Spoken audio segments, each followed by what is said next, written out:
ಹೂವಿನ ಅಭಿಷೇಕ, ಅಭಿಮಾನದ ಜಯಘೋಷ. ನಲ್ಲಿ ಮೂಳೆ ಗಿಲ್ಲಿ ಹವಾ ಶುರುವಾಗಿದೆ. ಗಲ್ಲಿ ಗಲ್ಲಿಯಲ್ಲೂ ಅಭಿಮಾನದ ಹೊಳೆ ಉಕ್ಕಿದೆ. ಮುಂದಿನ ಜನ್ಮ ಅಂತ ಒಂದಿದ್ರೆ ಅದು ಏನಾಯ್ತು ಏನೋ ಗೊತ್ತಿಲ್ಲ. ಈ ಜನ್ಮದಲ್ಲಿ ಇಷ್ಟು ಜನರು ಪ್ರೀತಿ ಸಂಪಾದನೆ ಮಾಡೋದು ಉಳಿಸ್ಕೋಗ್ಬಿಟ್ರೆ ಸಾಕು. ಮಂಡ್ಯದ ಮಳವಳ್ಳಿ ತಾಲೂಕಿನ ಇದೇ ದಡಪುರ ಗ್ರಾಮದಿಂದ ಬನಿಯನ್ ಲುಂಗಿ ಹಿಡ್ಕೊಂಡು ಹೊರಟಿದ್ದ ತುಂಡು ಹೈದ ಗಿಲ್ಲಿ ಇದೀಗ ಕರುನಾಡ ಮನೆ ಮಾತಾಗಿದ್ದಾರೆ. ಬಿಗ್ ಬಾಸ್ ಕಪ್ ಹಿಡಿದು ಅರ್ಧ ಕೋಟ್ಯಾಧೀಶನಾಗಿ ಮನೆಗೆ ಮರಳಿದ್ದಾನೆ.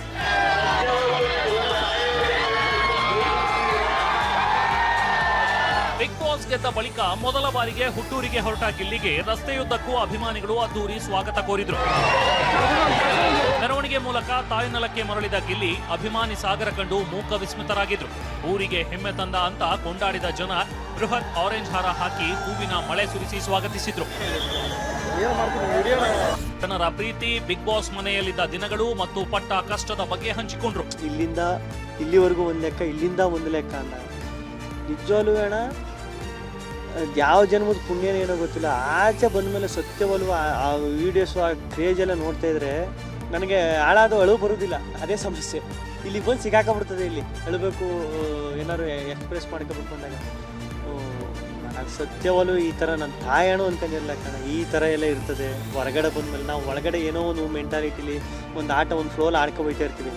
ಹೊರಗಡೆ ಈ ಥರ ಎಲ್ಲ ಸೃಷ್ಟಿಯಾಗಿ ಇಷ್ಟು ಜನ ಪ್ರೀತಿಸೋರು ನಮಗೆ ಸಿಗ್ತಾರೆ, ಇಷ್ಟು ಜನ ನಮ್ಮನ್ನು ಪ್ರೀತಿಸ್ತಾರೆ ಅಂತ ಗೊತ್ತಾದಾಗ ನೀವು ನಂಬ್ತಿರೋ ಬಿಡ್ತೀರಿ. ಈಗ ಒಂದು ಆಟ್ಬಿಟ್ಟು ಡಗ ಡಗ ಡಗ ಡಗ ಅಂತ ಬುಡಕತ್ತೇನೆ. ನಾನು ಅವಾಗ ಚೂಟಿ ನೋಡ್ಕೊತಾ ಇರ್ತೀನಿ, ನಿಜನ ಸುಳ್ಳ ಅಂತ. ಕಾವ್ಯ ಗಿಲ್ಲಿ ಕಟೌಟನ್ನೇ ಹಾಕಿ ಮದುವೆ ಮಾಡಿಸ್ಬಿಡ್ತೀವಿ ಅಂತ ಫ್ಯಾನ್ಸ್ ಹೇಳಿದ್ದಾರೆ. ಆದ್ರೆ ಕಾವ್ಯ ಬಗ್ಗೆ ಮಾತನಾಡಿದ ಗಿಲ್ಲಿ, ನಾವು ಒಳ್ಳೆಯ ಸ್ನೇಹಿತರು ಅಂದ್ರು. ಅವರು ಒಳ್ಳೆ ಸ್ನೇಹಿತರು. ಅದೇ ಆಟ ಅಂತ ಬಂದಾಗ ಡಿಫ್ರೆನ್ಸ್ ಅಂತ ಏನಿಲ್ಲ ಅಣ್ಣ. ಅವರು ಯಾವತ್ತು ಪಾಪ ನನ್ನ ಯಾವುದೇ ಒಂದು ವಿಷಯ ಬಂದಾಗಲೂ ನನ್ನನ್ನು ಬಿಟ್ಕೊಟ್ಟಿದ್ದಿಲ್ಲ, ನಾನು ಅವ್ರನ್ನ ಬಿಟ್ಕೊಟ್ಟಿದ್ದಿಲ್ಲ. ಆ ಥರ ಡಿಫ್ರೆನ್ಸ್ ಅಂತ ಏನೂ ಬಂದಿಲ್ಲ. ಈಗಲೂ ಚೆನ್ನಾಗಿದ್ದೀವಿ. ಮಗ ಏನಾಗ್ತಾನೋ ಅನ್ನೋ ಚಿಂತೆಯಲ್ಲೇ ಇದೆ. ಆದ್ರೆ ಈಗ ಇಡೀ ಕರ್ನಾಟಕವೇ ಕೊಂಡಾಡ್ತಿದೆ ಅಂತ ಗಿಲ್ಲಿ ಪೋಷಕರು ಖುಷಿ ವ್ಯಕ್ತಪಡಿಸಿದ್ದಾರೆ. ಕನ್ನಡ ಜನತೆಗೆ ನಾವು ಯಾವಾಗಲೂ ನಮ್ಮ ಅಂಗಡಿ ಆಗಲಿ ನಾಮೇ ಆಗಲಿ ಚಿರೋಣಿಯಾಗಿರ್ತೀವಿ. ಇದೇ ಥರ ಅವರು ಸಪೋರ್ಟ್ ಮಾಡಿ ಬಡವ್ರ ಮಕ್ಕಳು ಬೆಳೆಸ್ತಾವ್ರೆ, ಹಿಂಗೆ ಬೆಳೆಸಲಿ, ಬಾಕಿ ಬಡವ್ರ ಮಕ್ಕಳನ್ನೂ ಇದೇ ಥರ ಬೆಳೆಸಲಿ ಅಂತ ಕೇಳ್ಕೊತೀನಿ ನಾನು.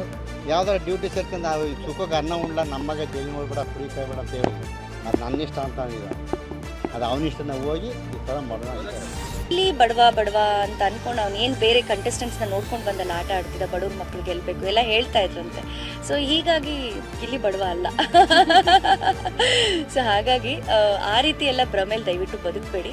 ನಿಜವಾದ ಈಗ ಎಲ್ಲರೂ ಹೇಳ್ತಾರೆ ಬಡವ್ರ ಮಕ್ಳು ಗೆಲ್ಲಬೇಕು, ಇದೇನೋ ಬೇರೆ ಏನೇನೋ ಆಗಿದೆ ಹೊರಗಡೆ. ಬಟ್ ನಮ್ಮನ್ನು ನಾವು ಪ್ರಶ್ನೆ ಮಾಡ್ಕೋಬೇಕಲ್ವಾ, ಇದು ನಿಜಾನಾ?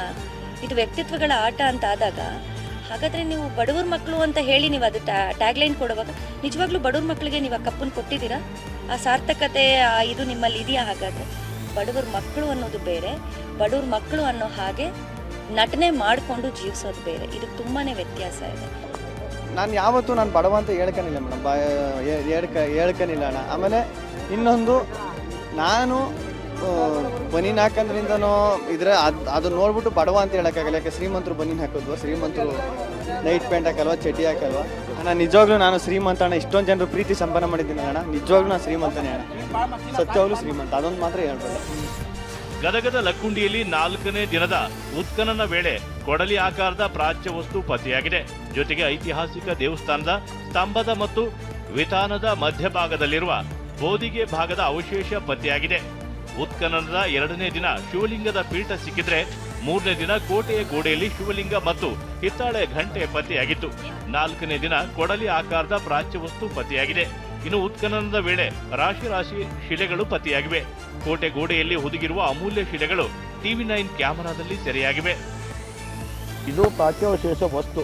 ಈಗ ಕೋಟೆ ಗೋಡೆಯಲ್ಲಿ ಮುಚ್ಚಿ ಹೋಗಿದೆ. ಇದು ನೋಡ್ಬೋದು, ಎಷ್ಟು ಒಂದು ಶಿಲೆಯಲ್ಲಿ ಎಷ್ಟೊಂದು ಕಲಾಕೃತಿ ಇದೆ, ಡಿಸೈನ್ ಇದೆ, ಕಲೆ ಇದೆ. ಇದು ಮೋಸ್ಟ್ಲಿ ದೇವಾಲಯಗಳ ಮೇಲ್ಛಾವಣಿ ಅಥವಾ ಕಂಬ ಇರ್ಬೋದು ಅಂತೇಳಿ ಅನಿಸುತ್ತೆ. ಒಂದು ಮೇಲ್ಛಾವಣಿಯ ಡಿಸೈನ್ ಅಂತ ಇರ್ಬೋದು. ಎಲ್ಲ ನೋಡಿ, ಈ ಥರ ಇಲ್ಲಿ ಡಿಸೈನ್ಗಳಿದ್ದಾವೆ. ಹೀಗಾಗಿ ಇದು ಮೇಲ್ ಹಾಸಿಗೆ ಇರ್ಬೋದು. ಲಕ್ಕುಂಡಿಯಲ್ಲಿ ಉತ್ಖನನ ವೇಳೆ ಸ್ವಯಂ ಘೋಷಿತ ಸ್ವಾಮೀಜಿಯೊಬ್ಬರು ಹೈಡ್ರಾಮಾ ಮಾಡಿದ್ದಾರೆ. ಜೋಳಿಗೆ ಹಾಕೊಂಡು ಉತ್ಖನನ ಜಾಗಕ್ಕೆ ಬಂದ ಹಿರಮಠ ಅನ್ನುವಂತ ಸ್ವಾಮೀಜಿ ಕೈಯಲ್ಲಿ ಗಜನಿಂಬೆ ಹಿಡಿದು ಓಡಾಡಿದ್ದಾರೆ. ನಾನು ನಿಂತ ಜಾಗದಲ್ಲಿ 1000 ಕೆಜಿಯ ಬಂಗಾರ ವಜ್ರ ಖಚಿತ ಚಾಮುಂಡಿಯ ಮೂರ್ತಿ ಇದೆ. ಇಲ್ಲಿ 10 ಅಡಿ ಆಳ ತೋಡಿದ್ರೆ ಮೂರ್ತಿ ಸಿಗುತ್ತೆ ಎಂದಿದ್ದಾರೆ. 1000 ಕೆಜಿ ಒಂದು ಬಂಗಾರದ ಮೂರ್ತಿ ಐತಿ ಜಾಗದಾಗ. ಒಂದು 100 ಕೆಜಿ ಬಂಗಾರದ ಮೂರ್ತಿ ಐತಿ. ಅದು ಯಾರಿಗೆ ಐತಲ್ಲ ತಪ್ಪುದಿಲ್ಲ, ಆದ್ರೆ ಕಣ್ಣಿಟ್ಕೊಂಡ್ರು ಐತಲ್ಲ, ಅದನ್ನ ಮುಟ್ಟಿದ್ರೆ ಐತಲ್ಲ ಇಡೀ ಜಗತ್ತಿಗೆ ಐತಲ್ಲ 25 ವರ್ಷ ಮಳೆ ಹಾಕೋದಿಲ್ಲ ತೆರೆಗಿಟ್ಬಾರ್ದು. ಅದಕ್ಕೆ ನಾ ಇಲ್ಲಿ ಇದ್ದಪ್ಪ ಇದ್ದ. ನಾ ಯಾರ ಮಗ? ಕಿತ್ತೂರು ರಾಣಿ ಚೆನ್ನಮ್ಮನ ಮಗ. ಕಿತ್ತೂರು ರಾಣಿ ಚೆನ್ನಮ್ಮನ ಮಗ ಅಂತ ಹೇಳ್ಕೊಂಡು ಹೈಡ್ರಾಮಾ ಮಾಡಿದ್ದ ಹಿರೇಮಠನನ್ನ ಲಕ್ಕುಂಡಿ ಜನ ತರಾಟೆಗೆ ತೆಗೆದುಕೊಂಡ್ರು. ಲಕ್ಕುಂಡಿ ಹಾಗೆ ಚಾಮುಂಡಿ ಇತಿಹಾಸಕ್ಕೂ ಸಂಬಂಧ ಇಲ್ಲ, ನಮ್ಮೂರಿಗೆ ಬಂದು ಸುಳ್ಳು ಹೇಳ್ತೀಯಾ ಅಂತ ಆಕ್ರೋಶ ಹೊರಹಾಕಿದ್ದಾರೆ. ಇದರಿಂದ ಹಿರೇಮಠ ಹಿಂದಿಂದಕ್ಕೆ ಓಡಿದ್ದಾರೆ. ಲಕ್ಕುಂಡಿಯಲ್ಲಿ 4ನೇ ದಿನದ ಉತ್ಖನನಕ್ಕೆ ಆರಂಭದಲ್ಲೇ ವಿಘ್ನ ಎದುರಾಗಿತ್ತು. ಕೂಲಿ ಕಾರ್ಮಿಕರು ಕೂಲಿ ವಿಚಾರವಾಗಿ ಉತ್ಖನನ ಕೆಲಸ ಶುರು ಮಾಡದೆ ಸ್ಟ್ರೈಕ್ ನಡೆಸಿದ್ರು. ಉದ್ಯೋಗ ಖಾತ್ರಿ ಯೋಜನೆ ಕೆಲಸಕ್ಕೆ ಹೋದ್ರೆ 2 ಗಂಟೆಗೆ 374 ರೂಪಾಯಿ ಕೊಡ್ತಾರೆ. ಇಲ್ಲಿ ಉರಿ ಬಿಸಿಲಲ್ಲಿ 10 ಗಂಟೆ ದುಡಿದ್ರು ಅಷ್ಟೇ ಹಣ ಕೊಡ್ತಾರೆ ಅಂತ ಕಾರ್ಮಿಕರು ಕಿಡಿಕಾರಿದ್ರು. 600 ರೂಪಾಯಿ ಕೂಲಿ ಕೊಡಬೇಕು ಅಂತ ಆಗ್ರಹಿಸಿದ್ರು. ಮೇಲಾಧಿಕಾರಿಗಳು ಬಂದು ಮಾತನಾಡುವುದಾಗಿ ಹೇಳಿದ ಬಳಿಕ ಕೂಲಿ ಕಾರ್ಮಿಕರು ಉತ್ಖನನ ಕಾರ್ಯ ಆರಂಭಿಸಿದ್ರು. ಇಲ್ಲಿ ಮತ್ತೆ ಪಗಾರನೇ ಇಲ್ರಿ ಸರ್. ಇಲ್ಲಿಗೆ 374 ಕೊಡ್ತಾರೆ ಸರ್. ಉದ್ಯೋಗ ಖಾತ್ರಿ ಒಳಗೆ 350 60 ಬೀಳ್ತೈತ್ರಿ ಸರ್. ಅದು ಇಲ್ಲಿ ಭಾಳ ಕಡಿಮೆ ಆಕೈತಿ ಸರ್. ನಮಗೆ 600 ರೂಪಾಯಿ ಮಾಡಿದ್ರೆ ಚಲೋ ಆಕೈತ್ರಿ ಸರ್. ಶಿವಮೊಗ್ಗದಲ್ಲಿ ಭದ್ರಾ ಎಡನಾಲೆಗೆ ಬಿದ್ದು ಜಲ ಸಮಾಧಿಯಾಗಿದ್ದ 4ರಲ್ಲಿ ಒಬ್ಬನ ಮೃತದೇಹ ಪತ್ತೆಯಾಗಿದೆ. ಮುಳುಗುತಜ್ಞ ಈಶ್ವರಪ್ಪ ಮಲ್ಪೆ ನಾಲೆಯಲ್ಲಿ ರವಿ ಮೃತದೇಹ ಪತ್ತೆ ಹಚ್ಚಿದ್ದಾರೆ. ಉಳಿದ ಮೃತದೇಹಗಳಿಗಾಗಿ ಶೋಧ ಕಾರ್ಯ ಮುಂದುವರೆದಿದೆ. ಆ ಬಲಭಾಗಕ್ಕೆ ನಾವು ಹೋಗ್ತಾ ಇದ್ದೀವಿ. ನೀರಿನ ಪ್ರೆಷರ್ ಮಾತ್ರ ತುಂಬಾ ಉಂಟು, ಕಷ್ಟ ಉಂಟು. ಅದರಿಂದ ನಮ್ಗೆ ಹುಡುಕಾಡ್ಲಿಕ್ಕೆ ತಡೆ ಆಗ್ತಾ ಉಂಟು. ನೀರಿನ ಪ್ರೆಷರ್ ಸ್ವಲ್ಪ ಕಮ್ಮಿ ಇದ್ರೆ ಈ ದೇಹಗಳು ತೆಗೆದು ನಮಗೆ ಅಷ್ಟೇನಿಲ್ಲ. ಈ ಗ್ರಾಮ ದೇವರ ಒಂದು ಆಶೀರ್ವಾದದಿಂದ. ಭದ್ರಾವತಿಯ ಅರಬಿಳಚಿ ಕ್ಯಾಂಪ್ನ ನೀಲಾಬಾಯಿ ಭಾನುವಾರ ತಮ್ಮ ಅಳಿಯ, ಮಗಳು ಮತ್ತು ಮಗನ ಜೊತೆ ಬಟ್ಟೆ ಒಗೆಯೋದಕ್ಕೆ ಭದ್ರಾ ಎಡನಾಲೆಗೆ ಹೋಗಿದ್ರು. ಈ ವೇಳೆ ಒಬ್ಬರು ನೀರಿಗೆ ಬಿದ್ದಿದ್ದಾರೆ. ಉಳಿದ 3 ಅವರ ರಕ್ಷಣೆಗೆ ಹೋಗಿದ್ದಾರೆ. ಈ ವೇಳೆ 4 ಜನ ಕೊಚ್ಕೊಂಡು ಹೋಗಿದ್ದಾರೆ. ಮಾರಿ ಹಬ್ಬಕ್ಕೆ ಅಂತ ಅತ್ತೆ ಮನೆಗೆ ಬಂದಿದ್ದ ಪರಶುರಾಮ್ ಪತ್ನಿ ಸಮೇತ ಜಲ ಸಮಾಧಿಯಾಗಿದ್ದಾರೆ. ಅವನು ಯಾವತ್ತು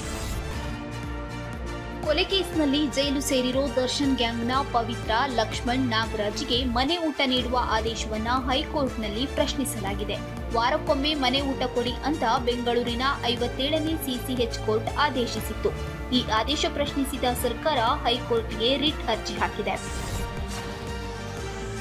ಚಿಕ್ಕಬಳ್ಳಾಪುರದ ಕೊತ್ತೂರಿನಲ್ಲಿ ಗ್ರಾಮ ದೇವತೆ ಮಾರಮ್ಮ ಮೆರವಣಿಗೆ ವೇಳೆ ದಲಿತ ಯುವಕರು ಉತ್ಸವ ಮೂರ್ತಿ ಮುಟ್ಟದಂತೆ ತಡೆಯಲಾಗಿದೆ ಎನ್ನಲಾಗಿದೆ.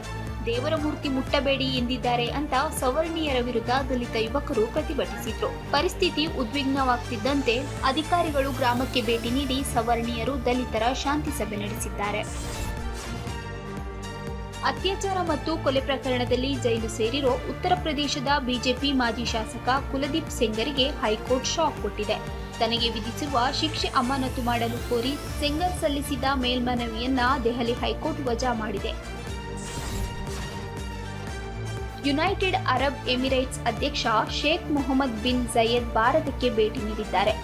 ಯುಎಇ ಸ್ವಾಗತಕ್ಕೆ ಏರ್ಪೋರ್ಟ್ಗೆ ತೆರಳಿದ ಪ್ರಧಾನಿ ಮೋದಿ ಸಿಹಿ ಅಪ್ಪುಗೆ ನೀಡಿ ಬರಮಾಡಿಕೊಂಡ್ರು. ಭಾರತ ಯುಎಇ ಬಾಂಧವ್ಯ, ವ್ಯಾಪಾರ ಅಭಿವೃದ್ಧಿ ಕುರಿತು ಉಭಯ ನಾಯಕರು ಚರ್ಚಿಸಲಿದ್ದಾರೆ. ಬಿಜೆಪಿ ರಾಷ್ಟ್ರೀಯ ಅಧ್ಯಕ್ಷರಾಗಿ ನಿತಿನ್ ನಬೀನ್ ಅವಿರೋಧವಾಗಿ ಆಯ್ಕೆಯಾಗಿದ್ದಾರೆ. ಮಂಗಳವಾರ ಬೆಳಗ್ಗೆ 11:30ಕ್ಕೆ ದೆಹಲಿ ಬಿಜೆಪಿ ಕಚೇರಿಯಲ್ಲಿ ನಿತಿನ್ ಪ್ರಮಾಣ ವಚನ ಸ್ವೀಕರಿಸಲಿದ್ದಾರೆ. ತುಮಕೂರಿನ ಹುಲಿಯೂರು ದುರ್ಗದಲ್ಲಿರುವ ಓಡೆ ಭೈರವೇಶ್ವರ ದೇವಸ್ಥಾನದಲ್ಲಿ ಭಕ್ತರು ದೇವರಿಗೆ ಮದ್ಯದ ನೈವೇದ್ಯ ನೀಡಿದ್ದಾರೆ.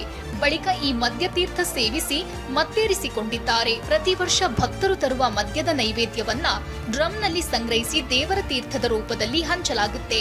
ಈ ತೀರ್ಥ ಕುಡಿದು ಪುರುಷರು, ಮಹಿಳಾ ಭಕ್ತರು ಮತ್ತೇರಿಸಿಕೊಂಡಿದ್ದಾರೆ.